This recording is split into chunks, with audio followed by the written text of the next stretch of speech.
Magandang araw mga bata! Narito muli si Teacher Jayan para kayo ay turuan sa Arts 1. Tayo ngayon ay nasa ikatlo at ikaapat na linggo ng second quarter. Okay, ang ating paksang pag-aaralan sa araw na ito ay may kinalaman sa mga bulaklak ng Pilipinas o mga bagay na makikita sa paaralan. Handa na ba kayong pag-aralan ng ating paksa? Mga bata, bago tayo tumungo sa ating aralin, alamin muna natin ang mga dapat nating matutunan. Pagkatapos ng araling ito, ikaw ay inaasahang nakikilala ang mga bulaklak na makikita sa paligid. Pangalawa, natutukoy ang mga bagay na makikita sa paaralan. Pangatlo, nakagagawa ng isang disenyo mula sa bulaklak ng Pilipinas o mga bagay na makikita sa paaralan. Ngayon alam mo na, tara, simulan na natin ang pagtalakay.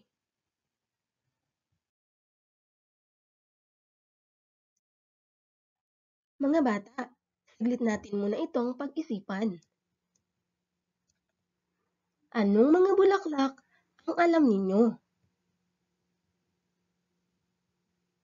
Ano namang mga bagay ang makikita natin sa paaralan?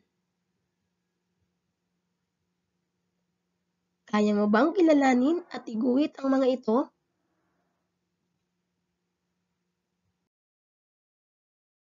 Ngayon, tingnan natin ang mga nasa larawan. Makikita sa hanay A ang ilan sa mga bulaklak ng Pilipinas. Nandyan ang sampagita at gumamela. Makikita naman sa hanay B ang mga bagay na maaaring makita sa paaralan. Nandyan ang ginagamit nating upuan at mesa. Sa mga susunod pang slide, aalamin at kikilalanin pa natin ang ilan pang halimbawa sa mga bulaklak ng Pilipinas at mga bagay na makikita sa ating paaralan.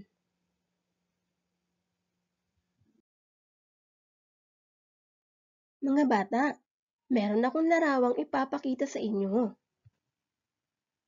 Ayan, ano ang inyong nakikita? Tama, iyan ay mga bulaklak. Meron ba kayong mga tanim na mga bulaklak sa inyong tahanan? Ano ang naramdaman nyo habang tinitingnan ang mga ito? Masaya ka ba o malungkot? Opo, ito ay nagbibigay ng saya o nagpapasaya sa atin. Ayan, sino nga ulit? Kung may mga halamang bulaklak sa bahay, itaas nga ang inyong mga kamay ng mga mayroon.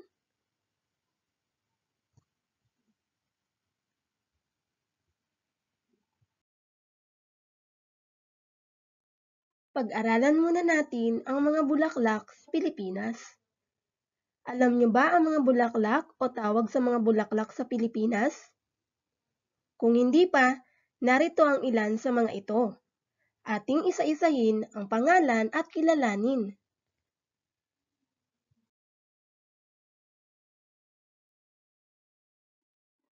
Kilalanin at sabihin ang pangalan ng mga sumusunod na bulaklak.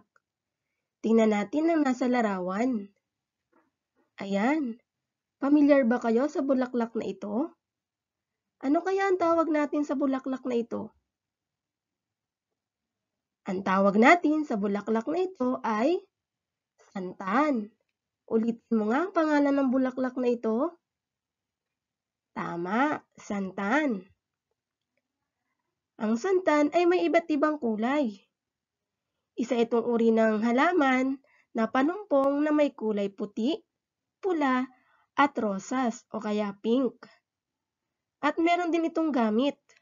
Ginagamit ang santan sa mga may init na klema para magsilbing mga bakod o pangharang, pundasyon o haligi ng mga tanim. Pinalalago sa mga himlayang taniman ng mga bulaklak. Yan. So, napakaganda din ang bulaklak na ito. Ayan, ulitin mo nga. Ano nga ang tawag natin sa bulaklak na ito? Opo, santan.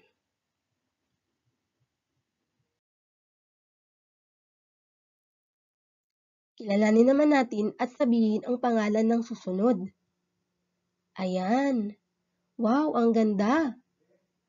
Ano kaya ang pangalan ng bulaklak na ito? Pamilyar ba kayo dito? Opo, ang ilan sa inyo ay may tanim nito. Ano nga ang tawag natin sa bulaklak na ito? Opo, ang tawag natin ay orchidea o tinatawag natin sa Ingles na orchid. Alam nyo ba na ang orchideas ay isa sa malalaking pamilya ng mga lamang namumulaklak? May iba't ibang kulay din ito, tulad ng pula, rosas o pink, dilaw at marami pang iba. Ano nga ang tawag natin ulit? Ulitin nyo nga po. Opo, orchidea. Mahusay. Kilalanin natin ang susunod naman. Ayan. Pamilyar ba kayo sa larawang? Ano ang inyong nakikita? Ang ganda, di ba? Kulay pulang bulaklak. Alam nyo ba ang pangalan ng bulaklak na ito?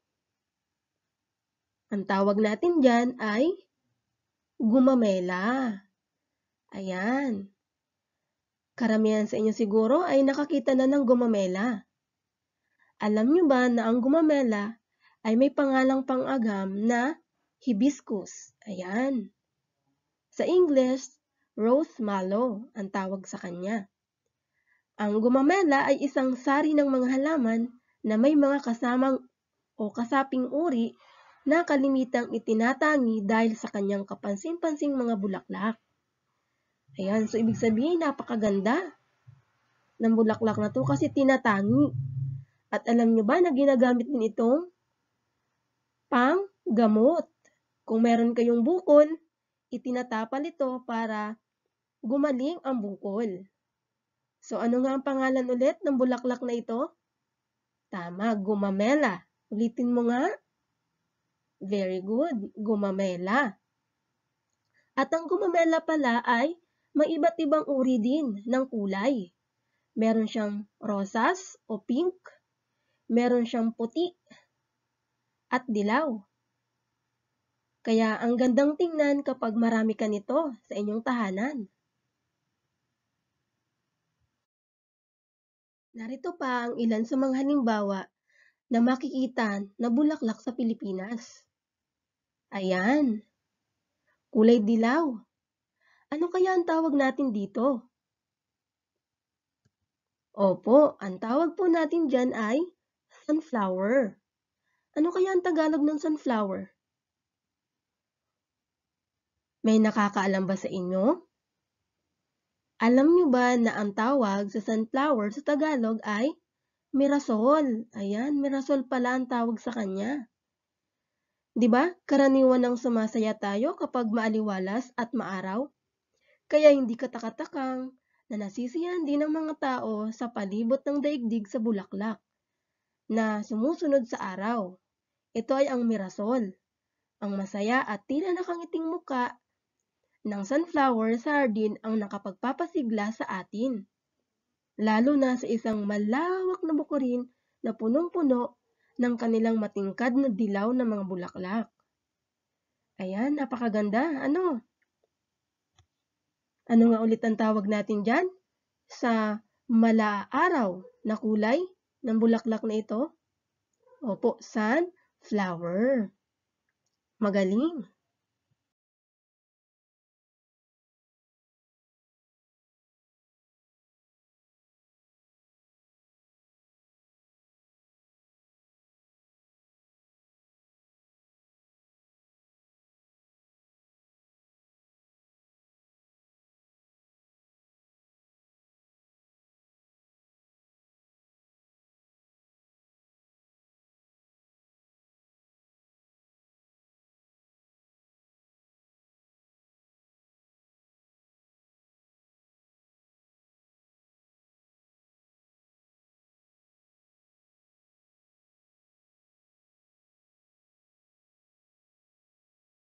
Alam ko sa susunod na larawan na ipapakita ko ay talagang alam kong pamilyar kayo at kilala nyo ito. Ayan, sino bang hindi makakilala sa bulaklak na ito? Opo, ito ay sampagita. Bakit ito kilala sa buong Pilipinas? Sapagkat siya lang naman po ang ating pambansang bulaklak. Ayan. Anong kulay ng sampagita? Meron pa ba siyang ibang kulay? Wala na. Ang sampagita ay may isang kulay lamang at yun ay puti. At alam nyo ba na ang sampagita ay tinatawag ding kampupot o hasmin sa Ingles? Ang sampagita ay isang uri ng palumpong na may maliliit at mababango at napuputing bulaklak. Mas maliliit itong bulaklak kaysa sa iba pang sampaga. At ito ay, sabi ko nga, ito ang ating pabansang bulaklak. Ano nga ulit ang ating pambansang bulaklak na ating makikita sa ating monitor? Opo, ang sampagita. Okay.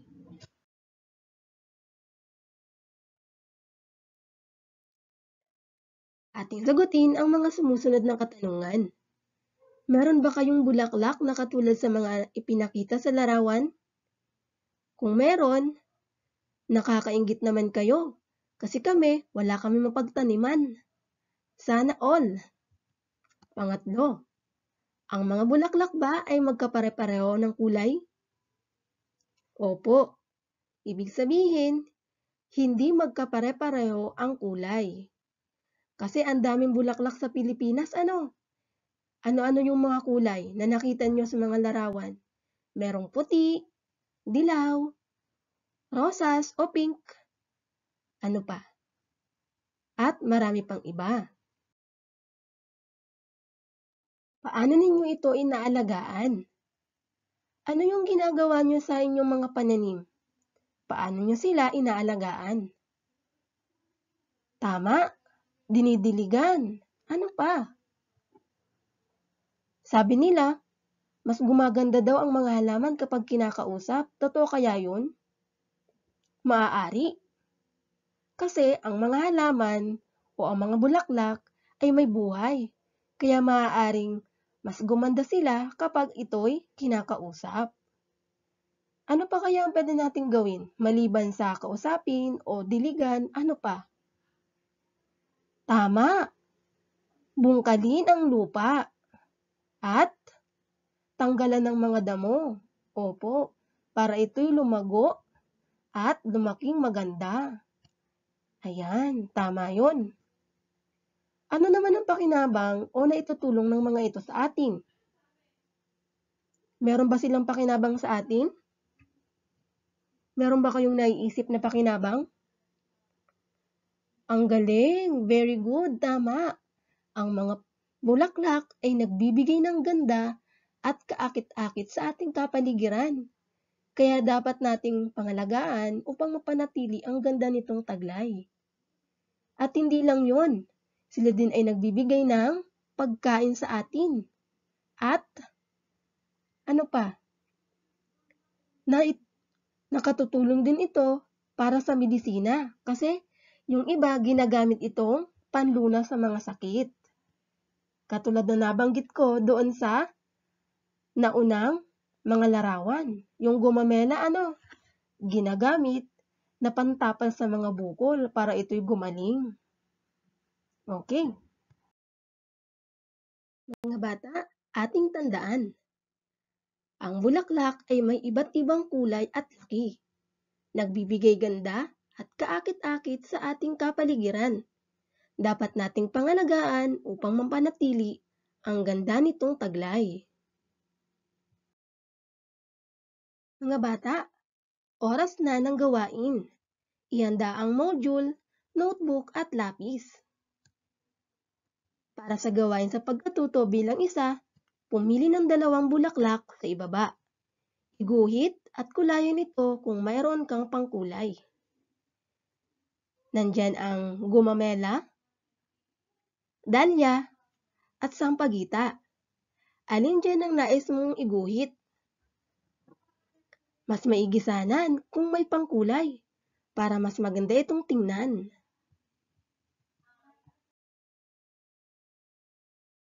Para sa gawain sa pagkatutubilang dalawa, gumuhit ng 3 disenyo ng bulaklak gamit ang iyong malikaing isip.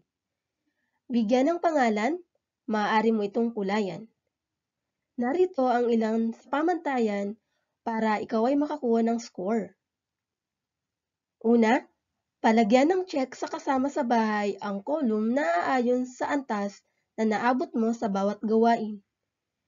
Unang pamantayan, naiguguhit o naiguhit ng maayos at malinis ang likang sining. Ito ba ay nagawa nyo ng mahusay? Maayos? O kailangan pa ng pag-unlad? Pangalawang pamantayan, malinaw at angkop ang detalye na ginamit sa likang sining. Nagawa niyo ba ito ng mahusay? Maayos? O kailangan pa ng pag-unlad? Lagyan ng check ang column. At panghuli, nasiyahan sa paggawa ng likang sining. Ito ba ay nagawa mo ng mahusay? Maayos? O kailangan pa ng pag-unlad? Gawain sa pagtuto bilang 3. Sa tulong at paggabay ng mga kasama sa bahay, kumuha ng mga bagay na pwedeng gamitin tulad ng papel o karton para makagawa ng isang payak na bulaklak. Masaya tong gawin. Tumungo na tayo sa isa pang aralin. Kanina, napag-aralan natin o tinalakay natin ang tungkol sa mga bulaklak na makikita sa Pilipinas. Ngayon naman, pag-aralan naman natin ang mga bagay na makikita sa paaralan.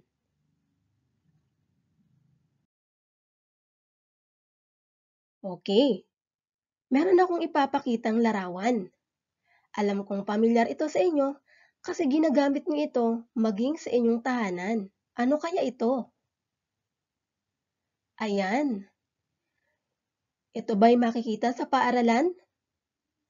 Opo, ano ang tawag natin sa larawang ito? Mahusay. Ito ay tinatawag nating upuan o kaya silya. Ito ang ginagamit natin para tayo ay makaupo ng komportable at syempre makapagsulat din. Meron na kasi siyang armchair kung saan pwede tayong makapagsulat. Sunod na larawan. Ito ay ginagamit naman ni teacher.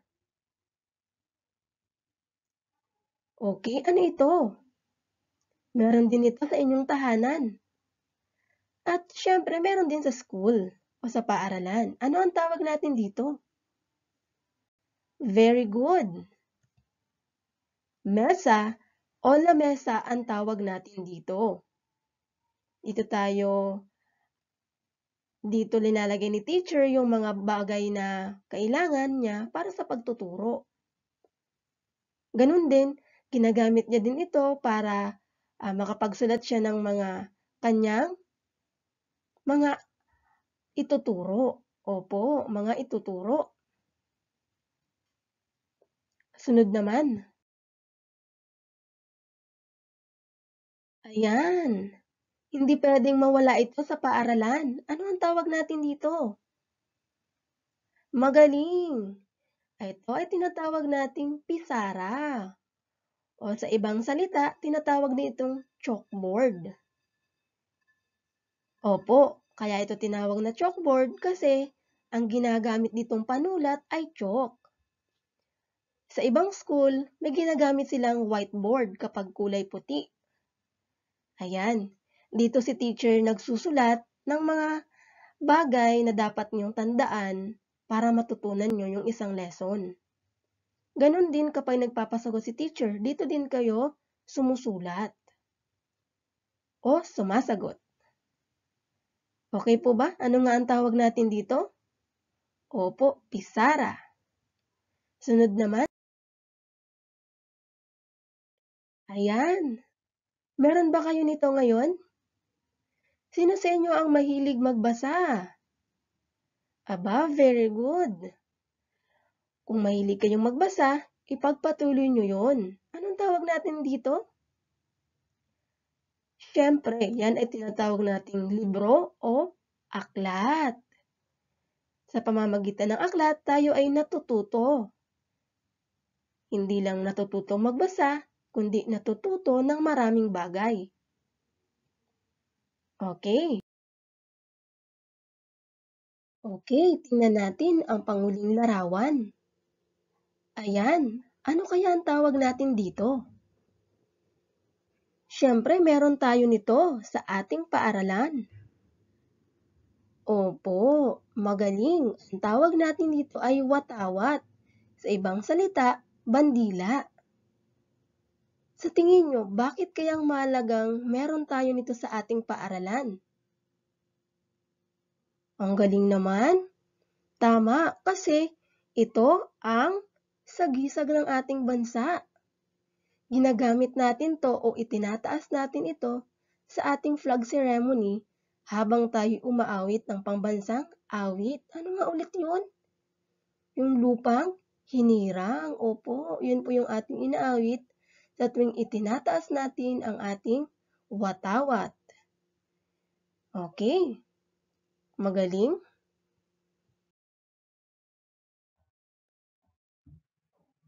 Ano-ano pa ang mga bagay na makikita sa paaralan? Tingnan natin ang mga karagdagang larawan. Ano ang mga nakikita ninyo?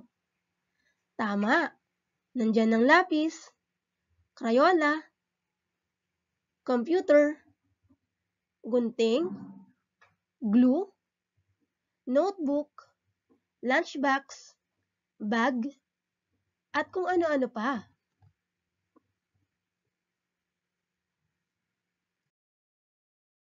Oras na naman para sa gawain. Narito na ang gawain sa pagkatuto bilang 5. Gumuhit ng 3 bagay na makikita sa labas ng paaralan. Maaari mo itong kulayan.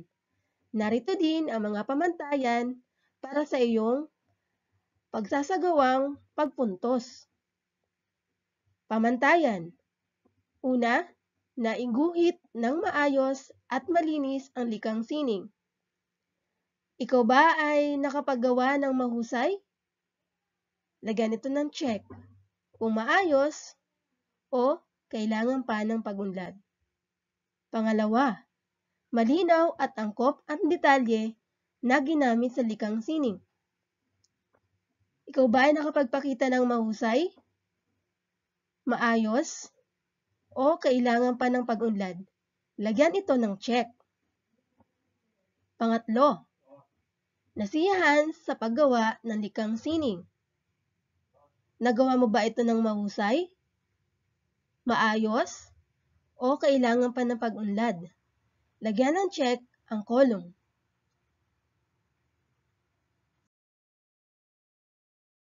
Gawain sa pagkatuto bilang 6. Humingi ng tulong sa kasama sa bahay upang makagawa ng isang bagay na makikita sa loob ng bahay mula sa recycled material. Narito ang mga pamantayan. Palagyan ng check sa kasama sa bahay ang kolong na naaayon sa antas na naabot mo sa bawat gawain. Sa unang pamantayan, naiguhit ng maayos at malinis ang likang sining. Lagyan ng check kung ikaw ay mahusay, maayos, o kailangan pa ng pag-unlad. Pangalawa, malinaw at angkop ang detalye na ginamit sa likang sining. Naabot mo ba yung mahusay, maayos, o kailangan pa ng pag-unlad? At panghuli, nasiyahan sa paggawa ng likang sining. Ano ang antas na naabot mo? Ito ba'y mahusay, maayos, o kailangan pa ng pag-unlad? Lagyan ng check ang kolong. Para sa panghuling gawain, narito na ang gawain sa pagkatuto bilang 7. Gumuhit ng bagay na mahalaga sa iyo. Maaari mo itong kulayan. Narito ang mga pamantayan. Naiguhit ng maayos at malinis ang likang sining. Lagyan ng check ang kolum kung ito'y mahusay, maayos, o kailangan pa ng pag-unlad. Pangalawa, malinaw at angkop ang detalye na ginamit sa likang sining. Lagyan ng check ang kolum kung mahusay, maayos, o kailangan pa ng pag-unlad. Panghuli, nasiyahan sa paggawa ng likang sining. Lagyan ng check ang kolum kung mahusay, maayos, o kailangan pa ng pag-unlad.